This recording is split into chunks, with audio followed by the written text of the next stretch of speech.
And we're rolling. Welcome, Farmer Charles. How are you today? I'm doing wonderful. It's kind of a brisk, beautiful fall day here. Yeah, not like Florida, huh? Oh yeah. I had well, hopefully it hopefully that goes okay. But Yeah. I I've have been my praying. I mean, all day yesterday. You can ask Carly. I was praying hmm with everybody. I was praying and praying. I have so many friends down there in Tampa area and uh, hmm Sanibel, Naples, Marco Island, all of it. It's so crazy. So prayers up still. Everyone keep praying for everyone's safety and their animal safety. Saw a guy saving a kitten today. Some crazy guys like on the back of a truck on a wave board or skiing or You something. can't stop those Florida people. They're gonna they yeah. will they will thrive. Somebody was it's like get out of there, get out of there. And I said, y'all got to understand, Florida people have been dealing with hurricanes forever. Yep. Um, so it's just, yeah, I called a few friends. I've got some friends in Tampa. I've got my family roots go all the way back to Anna Maria Island. I've never Uh, even heard of that one. yeah, it's a beautiful little spot just south of Tampa. So yeah, prayers for everybody, and selfishly, I hope the storm stays away from East Tennessee through the weekend. I have some plans. So Well, uh, cool. What kind of plans? A hot date or something? I love putting you on the spot. no, I have my 30-year high school reunion this Oh weekend. wow. Not Oh, to date myself or anything, but wow. so Uh, yeah. I went to my 20th and I got there on a Thursday and I left on a Friday. I We love got the a people I went to high school with, but they are way too wild for me. you know, I'm gonna have a really fun high school reunion as a homeschooler. I'm just gonna hang out with my mom 20 years from now. We'll that read sounds it awesome. Yeah. together. That's awesome. I love it. And so, Charles, I am going to Bochy's place gala this week, Oh, and fun. I'm excited to share with people that there's other ways. If you don't have the money, there's other ways to hmm help. Even if it's through businesses or whatever. So I would love for you to share with everybody. Like what we raised for Bochy's place in our little what we called Summer of Love, our little summer months. Little summer of love. So yeah, I hooked up with Brad Davis. Actually, I saw him. I know we're going to talk about the Food Intelligence Summit down in Bluffton. Brad was down there with me. So yeah, we raised. Let's see. Let me do the math. It was like $1,170. I think that's the number between Brad's matching gift and our donation. And so yeah, I think we sent the money maybe a week or two ago. Yes. And Thank so you very, so very much. excited. I got an email from somebody, in the development office there, and sorry to miss the gala. That sounds like a hoot. But yeah, it was a lot of fun. It's always good to, you always feel good writing checks to great organizations and doing things for hmm And it so is yeah. a great organization. And I'll tell you, one of the things that, I've observed in the last year and a half with the sex trafficking thing is um, individual peoples do their best to try and help, but it is such a complex, such a deep and layered problem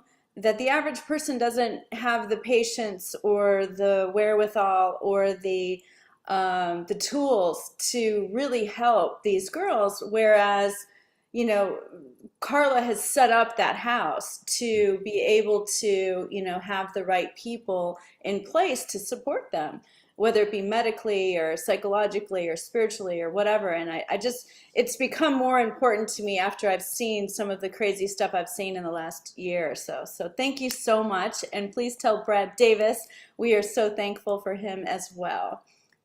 I will. No, it's always good to, people want to for people that do want to give their money, you want to make sure that that money is utilized in the right way. And I know Bochy's place does a great job with that. And so you just don't want it to go to waste, and Right. and you want it to help, you want it to have an impact. So yeah, it was that was a lot of fun. Our Summer of Love campaign was certainly a lot of fun, and I will be seeing Brad this weekend. He is not celebrating his 30th. It's a number lower than that, but I won't out him to your audience. So That's hilarious. And so, do you think Brad would like you to plug his law firm or him, oh, his I'm services? It sure can't hurt, but you have to let us know where he is because a lot of lawyers, it's state specific. Sure. Well, I mean, his firm is Shambles Bonner. Their main office is in Chattanooga, but they have offices all over. I know he's done quite a lot of work for Slim in Texas, Hmm. and I'm gonna say that they're a national firm. Okay, that's really rare.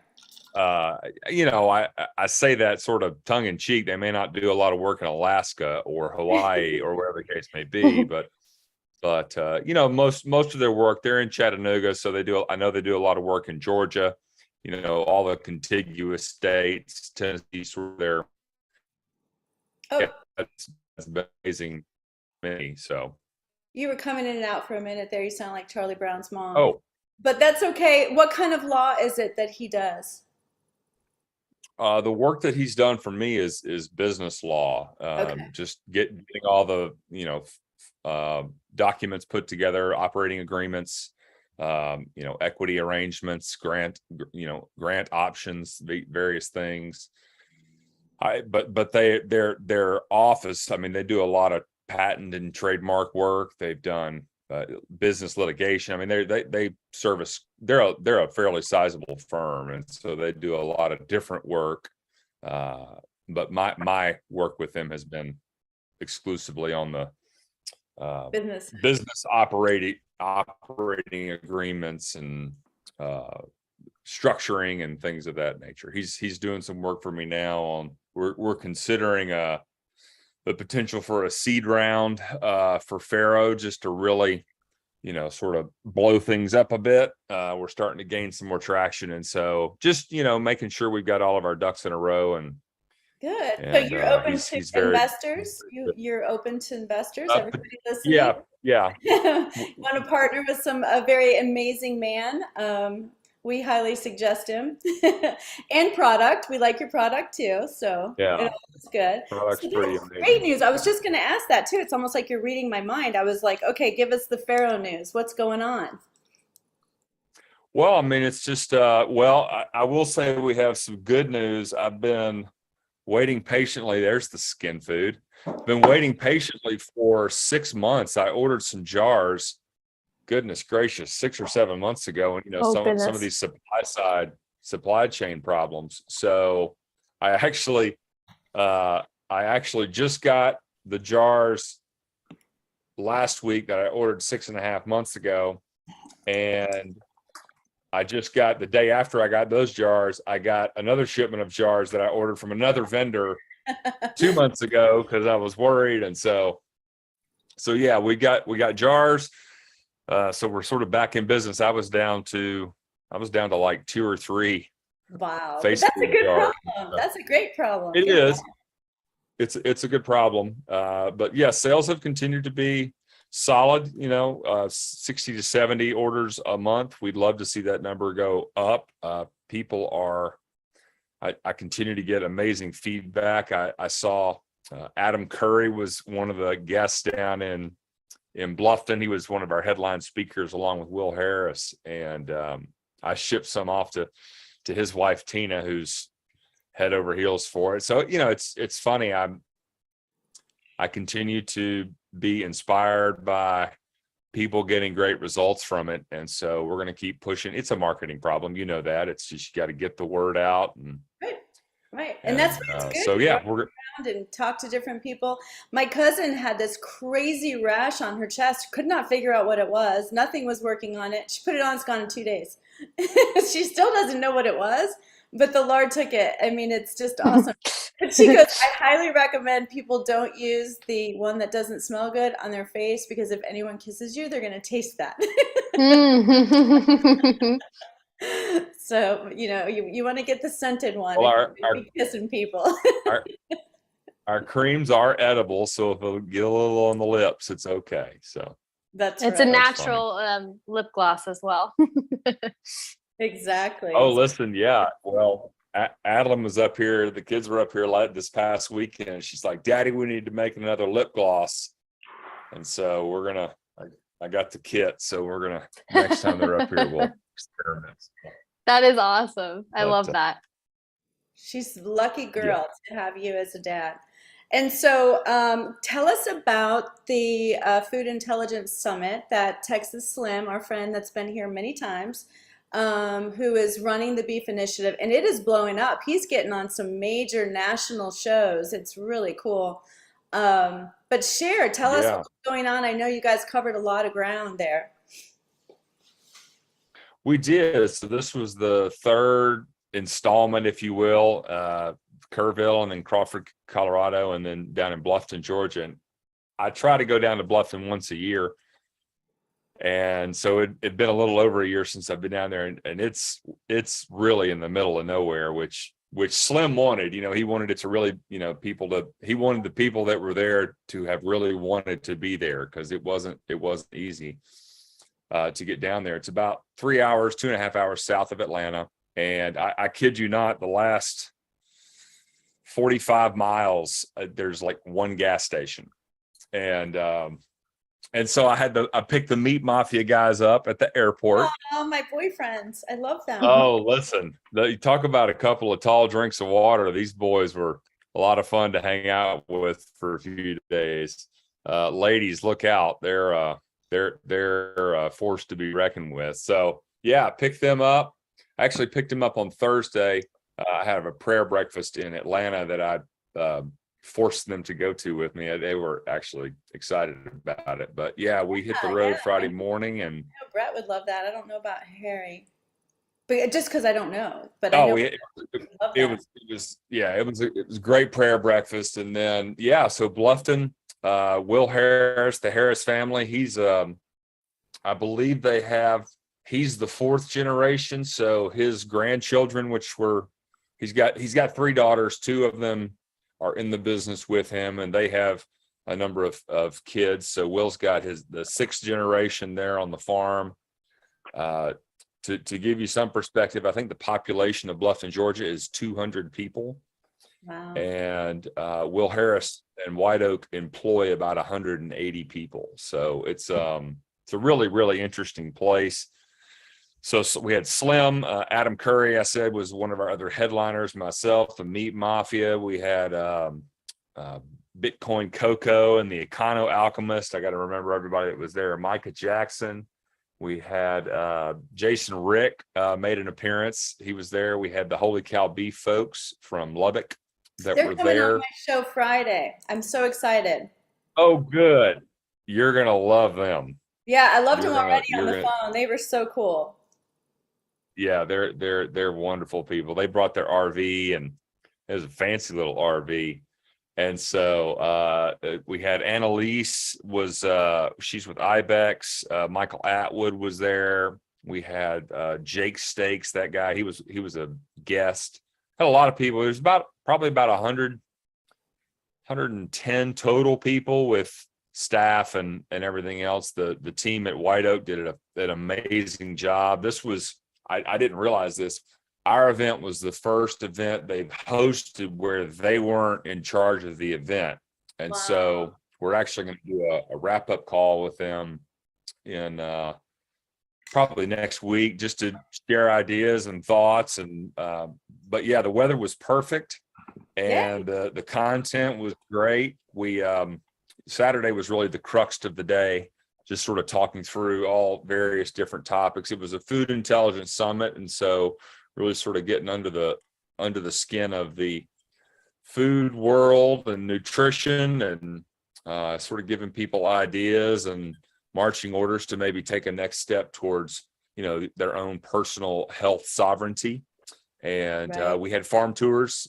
So the White Oak pastures, it's an amazing spot. There's a video. Yeah, there's a really cool video. It's probably a decade old now, called a Million Beating Hearts. And so for your listeners that want to look that up on YouTube, it's a really neat video. But they're doing amazing things down there.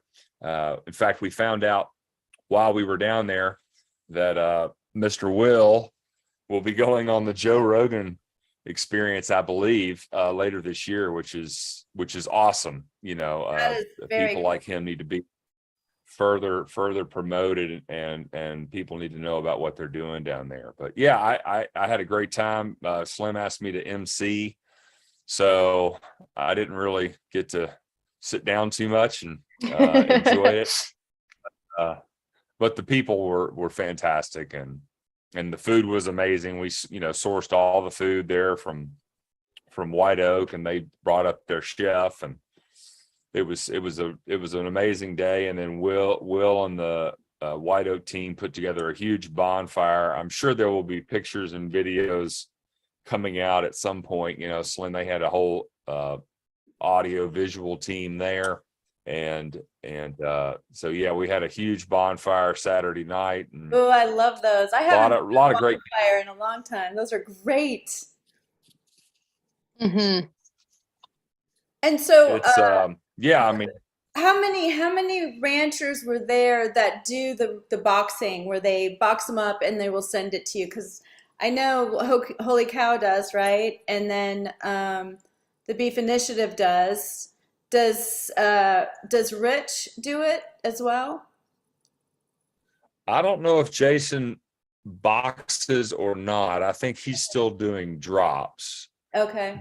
I would say there were fewer by percentage ranchers, air quotes ranchers, at this one than in maybe previous ones. I know I was in Kerrville. There were a lot of ranchers in Kerrville. And I think per capita, you've got a lot more ranchers in Texas. Yeah. So, this was South Georgia. Most of your farmers in South Georgia, Will's he's a special case down there.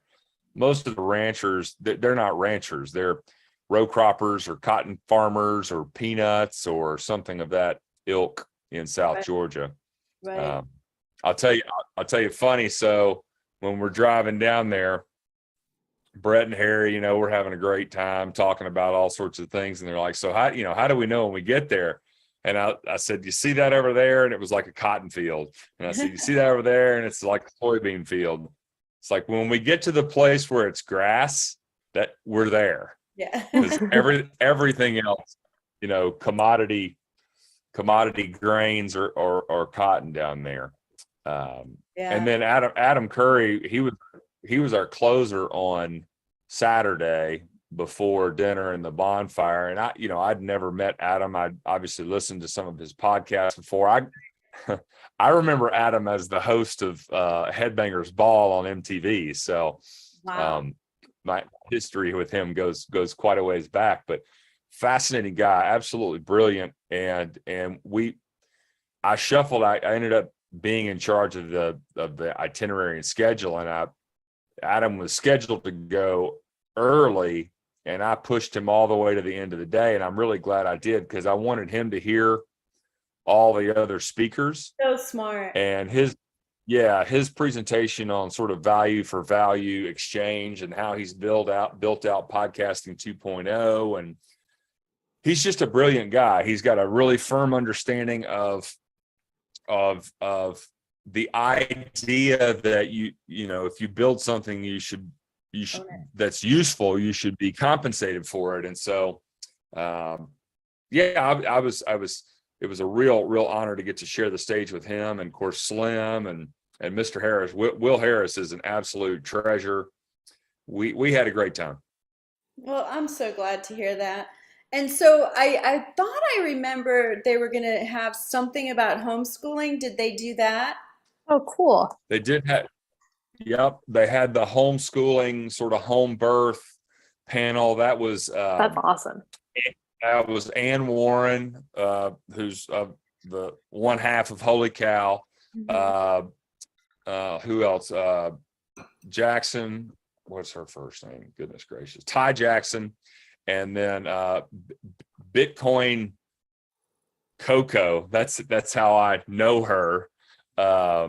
Who's the wife of Econo Alchemist. And her story was, fascinating in terms of having, I think, an older sister that sort of went through the traditional is actually probably not the medical side of birthing, cesarean section this and schedule this and all the things. And she really had a sort of a moment of clarity about all that. And so that was a very fascinating panel, bits and pieces that I heard. Again, I was unfortunately going back and forth between all the things. And so I did not get to hear Adam. I got to hear all of Adam's presentation, and I got to hear, let's see, who else did I got to hear quite a bit of Micah Jackson's presentation. I got to hear all of mine, unfortunately. That's fun. Yeah, and Mr. Harris, Will's, I got to do hear most of his, and we served on Sunday. We did a wrap up panel that was kind of a rancher panel. So Will Harris, the Holy Cows, Jason Rick, myself, and a gentleman, I'm trying to remember, John was his first name. I want to say he's out of Texas as well. And that was fun, great questions, and just sort of, I'll tell you. Did you learn anything? Was there anything that you came away and you went, wow, I didn't know that? Because I know, like, you're one of the presenters, so, but was curious if there was anything that really stood out to you that you went, this brought me to a new level on what I understand. I would say that my curiosity is definitely piqued by some of the things Adam Curry spoke about. That's sort of a world that I don't play. That's a sandbox I'm not playing in very much in terms of online space and podcasting. And, I know Adam's in sort of the crypto world, Bitcoin, things of that nature as well. So that's got me sort of digging in and Learning. trying to learn. A lot of affirmation in terms of, oh yeah, that's right. Will Harris shared an interesting story, and he shared it again. Slim did a podcast with him while we were down there, and I think it got released maybe this past week. But he had applied for, there's a bunch of money being doled out for, oh my gosh, some kind of climate, change the world, improve climate. I can't remember. It's CS something, climate sustainability. Yes. Blah, blah, blah grant. Yes. And he applied for it. He went and hired a grant writer, and because if you talk to Will, he's like, I don't like taking government money, but I also want to get as much advantage as I can, and so. And they're really wheelhouse. I think that they applied. So they're working with Silicon Ranch, which is a solar company out of Nashville. And one of the biggest expenses for solar fields is grass management, right? And keeping the weeds off the equipment. Oh, interesting. So they've been doing this for years now. I know they've got one or two already down in Bluffton, and the White Oak Pastures team grazes under the solar smart panels. Yeah, so they're grazing them and developing some other strategies just to utilize nature to do all of the cleanup underneath these towers or solar panels. Right. And so he applied for some of this grant money, hoping to expand that and do more research and figure out better ways to do it. And he didn't get the grant, which he admitted happens all the time. He's like, I don't expect to get every grant that comes across the plate, but just out of curiosity, he pulled up a list of the grant winners. And this was a lot of money. This was, I think it was $1 billion number, the numbers we talk about these days, and oh yeah, I know people that were doing it in real estate. Yes. Mm-hmm. And so he pulls up the list of the winners, and now these are people these winners are doing groundbreaking work in climate restoration for the country and for the planet. Right. Oh God, I don't really want to hear this, do I? PepsiCo, Oh gosh. Walmart, Cargill, Oh, JBS, Microsoft, the list goes on and on and on and on. And I did, Butcher Box was on there, and I know a lot of people that order from Butcher Box, although I think they source most of their meat from overseas, but at least it's sort of more sustainable meat, better raised. But anyway, he runs down Beyond this. Meat. That's better than Beyond Meat. And God. the CEO or the CFO is not eating people. COO, yeah. Yeah, that's the craziest story. Oh my gosh, it's like this generation's Mike Tyson. Well, that guy can't be eating a plant-based diet unless he's on the most absurd. I mean, I've seen pictures of him. Yeah, he does look huge. Yeah. He's on TRT or something, or yeah. he's sneaking in a ribeye every now and then. Yeah. Oh yeah, I think you're right. Yeah. He doesn't strike me as someone that has a high moral character. So I'm pretty sure he could tell people whatever he wants to tell them. Oh yeah, that was, the jokes write themselves with stuff like that. So yeah, that's one thing that's happened since the last time we spoke. Oh my gosh. That was one of the crazy things that I saw in the food world. And the other one, I was showing it to Carlisle and I tweeted about it because I was like, what in the ever-loving hell? There is a tortilla chip that is so spicy, it's sending people to the hospital. And it comes in a coffin-shaped box with a skull on One top. chip. One chip. Yeah. One chip. Yes. Yeah, I read about that and watched the video, and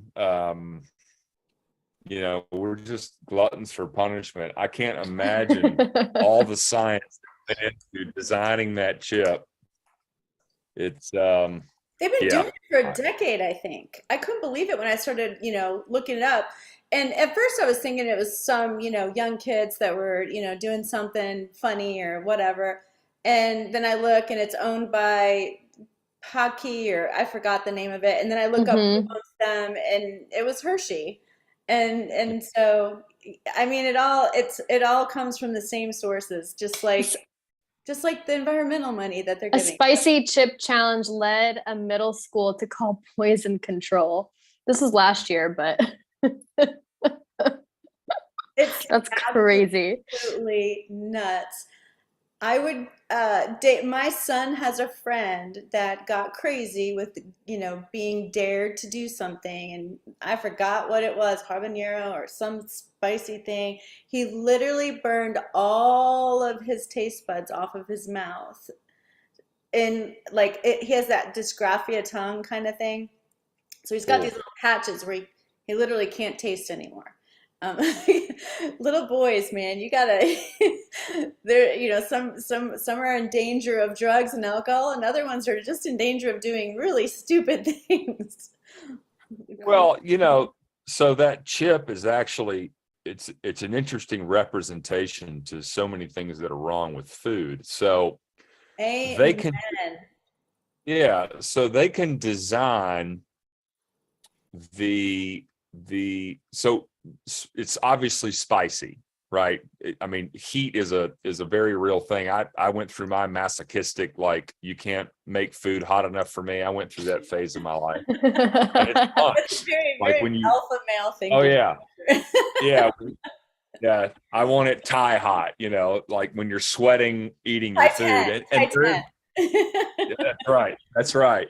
And there's an endorphin. I mean, it's a totally legit culinary pursuit. However, that chip speaks to the precision with which these food manufacturers can make anything they want, and they can make it top. So here's the problem with this chip as I see it.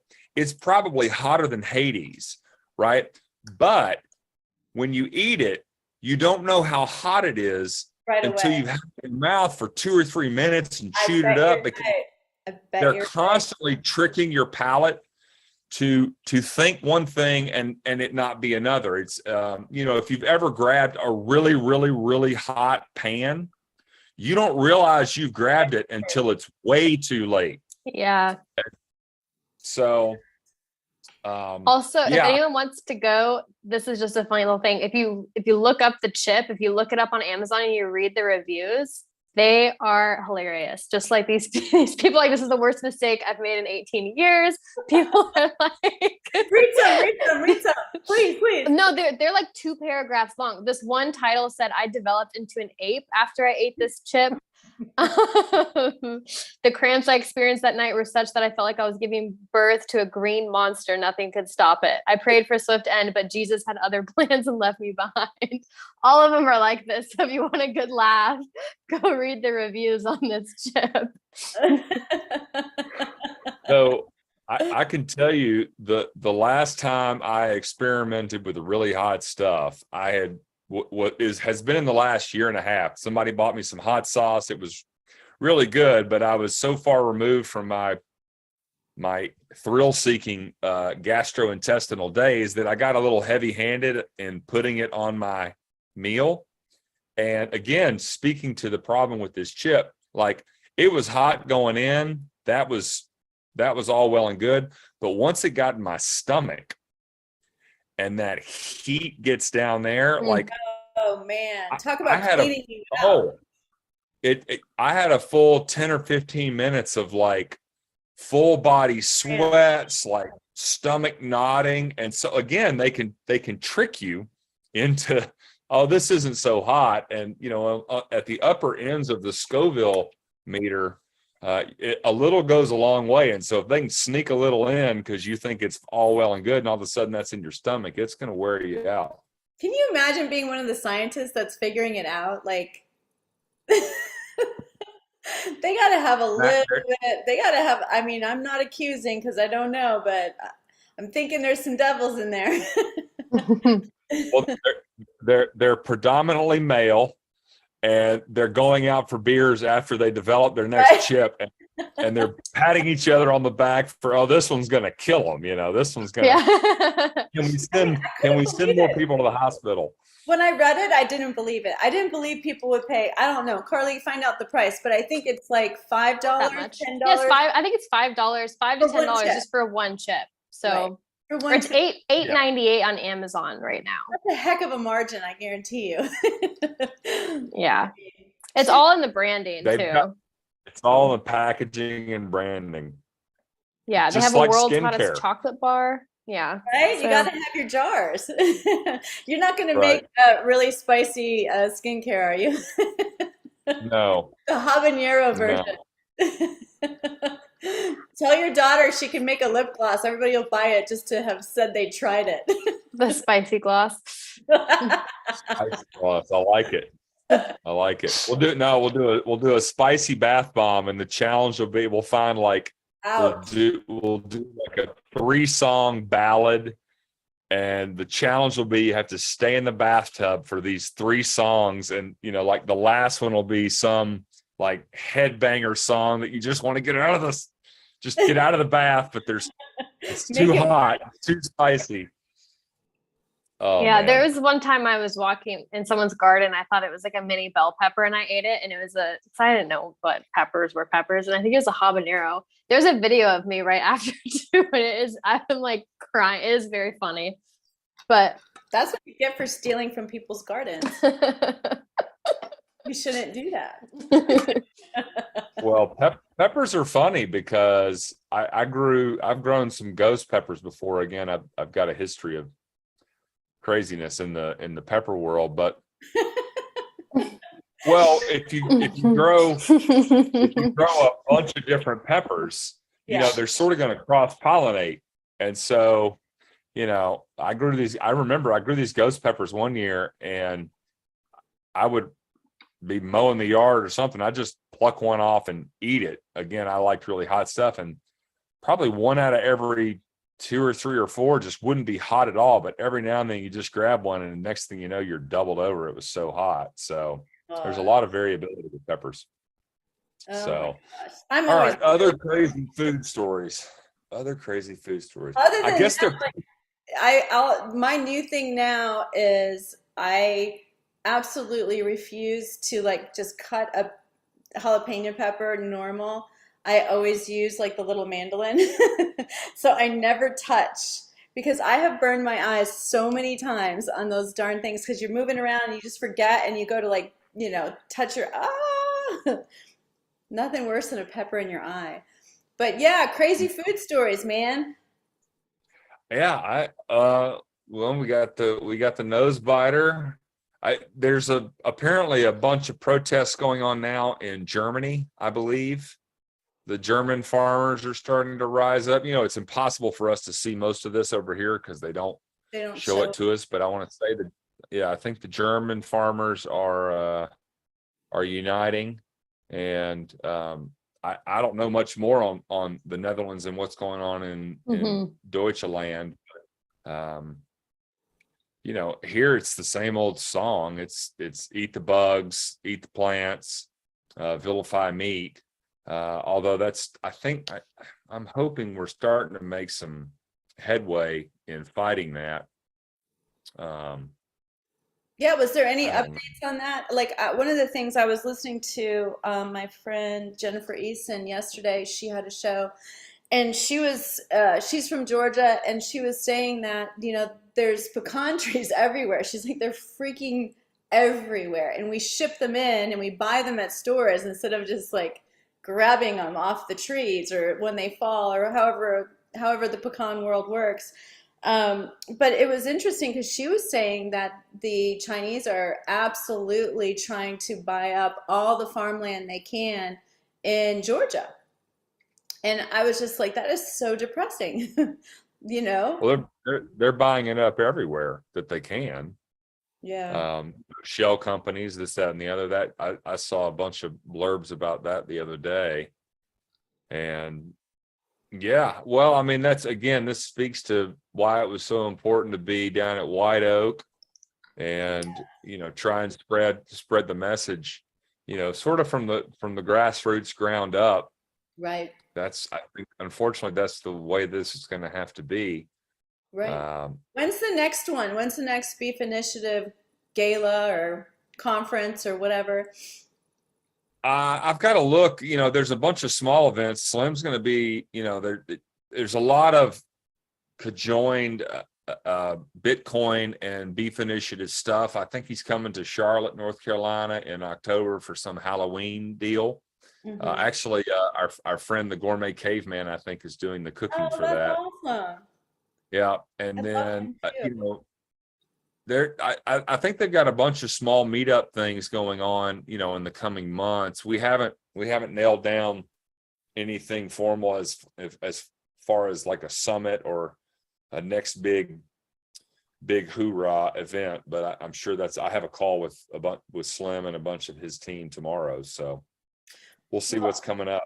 I have to share with you, my sister and her husband built a creek and 2 ponds on their property, and they put koi in. And Carly named it Pond Drama because every freaking day there's something that's happening. Like the raccoons are coming, they put up a scarecrow, and then they have to get a ring and they have to make it make noises. And there's like been 4 snakes in a month, and one of them was a cottonmouth, and like it's crazy. And it just made me think about, okay, there's got to be farm drama. Like, what farm drama have you had recently? Because it's impossible, I think, to have animals and not have like something going on. So farm drama as of late. Thor's getting huge. Yeah. Aww. Yeah, he's getting very big. He's killed only 5 chickens to this point. He's supposed to protect the chickens. I know, but he's still a puppy. Yeah. We're working on it. He has some food aggression issues. So when he's eating his food, like if anything comes near, including me, he gets a little cantankerous. Wow. And so it's common in especially guard dog breeds. It's very common. So we're working on that. But no, my blessed turkeys are getting so big, and every now and then a couple of them have figured out how to get out of the netting. And so I'll come. You have escaped turkeys.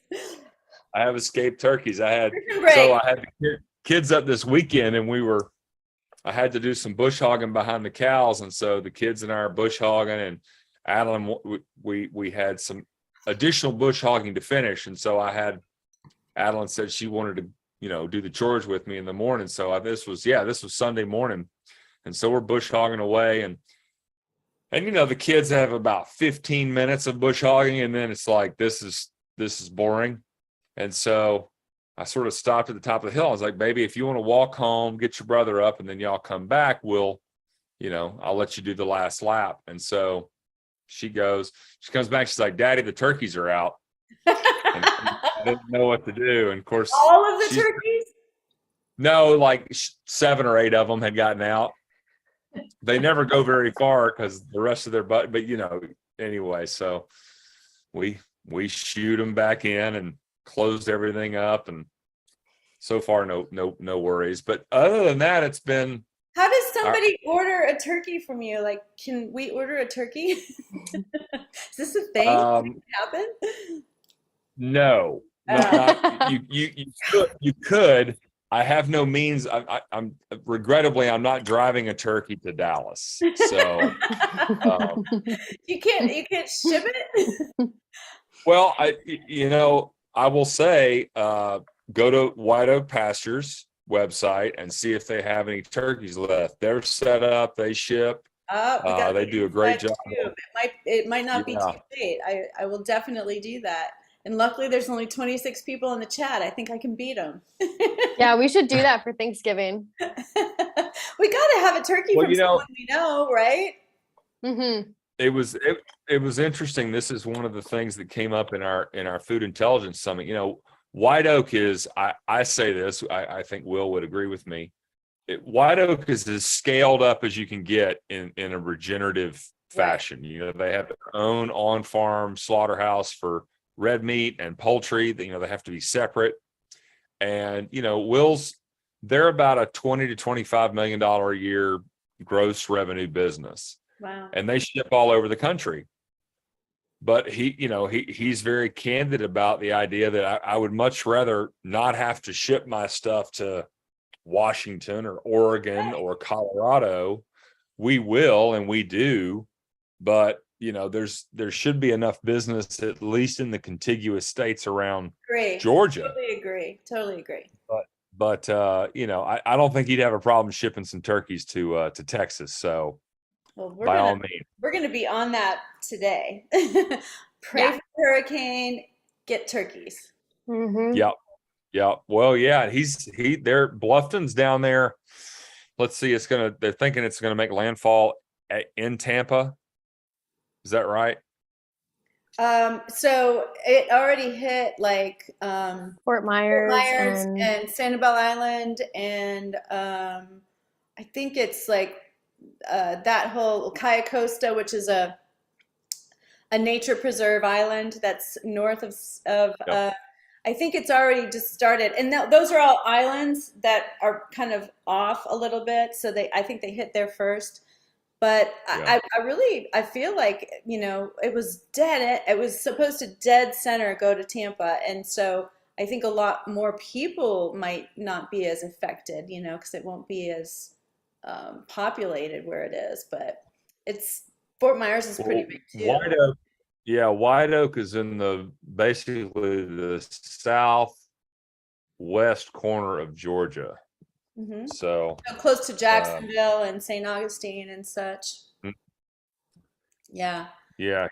So they're not in the path of the eye, but sometimes the eyes, it's not the eye that's the worst part. It's the tornadoes edges afterwards and stuff like that. Yeah. Yeah. So okay. So there's Tallahassee, Tampa. Yeah, I'm sure they're getting some inclement weather, but prayers for the White Oak team as well, and well, I mean everybody down there. Absolutely. It's kind of crazy. And so, Carlisle, tell everybody, because you're so good at this, what you do with Farrow skincare, how you use it. Let's pump it up one more time for fun. I use the skin food and the face food, and I use the skin food right after I shower. I put it all over my body, and I feel like it works best if your skin is still like slightly damp, especially if you spent a lot of time in the sun. I know summer's coming to a close, so we don't have to worry about that as much. But if you feel like sunburn coming on or something like that, you spend a lot of time in the sun, take a shower, put it all over your body, and you'll wake up still moisturized, which is very nice. And then I use the face food on my face just after I wash my face. Very simple. And then I also use it as a hair and scalp mask. And so I'll sit that for anywhere from 1 hour to 12 hours overnight. And then I rinse it out. It takes a while to rinse out because it's pretty thick, but it'll make your hair very silky and very soft.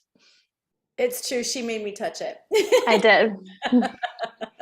Mom, feel this, feel it. It really worked. It really worked. I probably need to do it. I'm just not as good at self-care as she is. She's like a pro. She's expert level. Well, now, Carmen, are you still tinkering with the elixir, Carmen? I was just going to say that. Yes, I'm definitely the nighttime girl because I know you say some people take it in the morning and they like it. I like it. Helps me rest. It helps me relax. Yeah. It helps me sleep. And I'm telling you, I have had CBD before. None of them have ever tasted like this. I love the orange citrus like essence that it has. So you did good. You did good. We're proud of you. And so you've got some other people that are boosting you right now, and it's the Meat Mafia, right? And who else are you working with? Go ahead and talk about them. Share. Well, I mean, working with the Meat Mafia guys, I've I've done some work with Phil Ovadia, Dr. Ovadia, and so he's pimping me pretty hard. I did I made an appearance, not personally, but I did send some to Adam Curry and his wife Tina, and I got a mention from him in their No Agenda podcast on Sunday, which was nice. Was very neat. So Adam, if you're listening, thank you very much. Yes, I really like his wife. I started following her on Twitter, and she's very nice and very engaging, and I was shocked. Like, I mean, not that I don't go around expecting or not expecting, but for some reason I was just like, wow, she's so sweet and she's so interactive and interesting. I like her. She's the keeper. She is the keeper. Well, I trust you. I'll have to meet her someday, hopefully. No, that's her. That's her Twitter handle, right? The keeper. Oh, okay. No, it didn't register. No, all I look at is the picture, and if someone changes their picture, I think, unless I totally recognize them, I'm like, oh, I don't know this person, but they act like they know me. So, any last minute comments or things that you want to share? Well, I aside from hearing about Carly's, I wanted to hear about her big adventurous weekend, but I think you were traveling last weekend. But no, I'm absolutely amazed and so much gratitude for our summer of love, and it's been an absolute joy to have you both in my life here for these 3, 4, 5 months, and I do appreciate. Absolutely loved. We highly recommend, if anyone's gonna work with Charles as a sponsor, we highly recommend it. Oh, and of course, I mean, you're the affiliate code that we put together for you guys and the discount to your listeners. We're not that's not going anywhere, so anybody can save some ducats on Pharaoh anytime they want. But no, it's been a real honor to be with both of you. I do follow your channel now. I really appreciate the content you've had. You stir it up now, Carmen. You stir it up pretty good. I don't try to, but well, yeah, like Carly and Madison and I just did the porn one, and I got all kinds of messages from men, and so I'm putting together a really, really small men's panel because I think when you get too many people, it's too convoluted. So just two or three guys that I want to have on to talk about, and these are anti-porn guys. Like there's some people now that are really figuring out how detrimental it is. It's way worse than that one spicy chip. No, it's way worse, and it's also exactly the same thing. It's the same signaling in your brain, and unfortunately, we're sort of wired for procreation, and so porn takes that whole inner brain mechanism and ramps it up substantially. So I'm pleased to know that you're fighting that fight. But no, I it's like I told Carly back in the summer, I really appreciate both of your perspectives on a number of things. I'm a single dad now, so I appreciate sort of the female hygiene and female perspective, and so that's always been valuable for me, and I know your listeners appreciate it. I do have a report that Deb is doing great. Oh, good. Your friend Deb, I guess she was traveling somewhere and forgot the cream and came back and missed it, but she's back on the wagon now, and so no, I don't know what else I've got to say other than I'm incredibly grateful for our time and happy to come back on anytime. It was an honor to send some money to Bochy's place. I wish them continued success. Yes. And praise the Lord. Praise the Lord for sure. Carlisle, thank you for coming and joining us and telling everyone your beauty secrets. And then we'll go ahead and in the pinned comment, I will have the link so that if anyone does want to purchase this amazing product, they will be able to. Thank you so much, Charles. And everybody, please continue to pray for everyone in Florida, and just pray that it calms, man.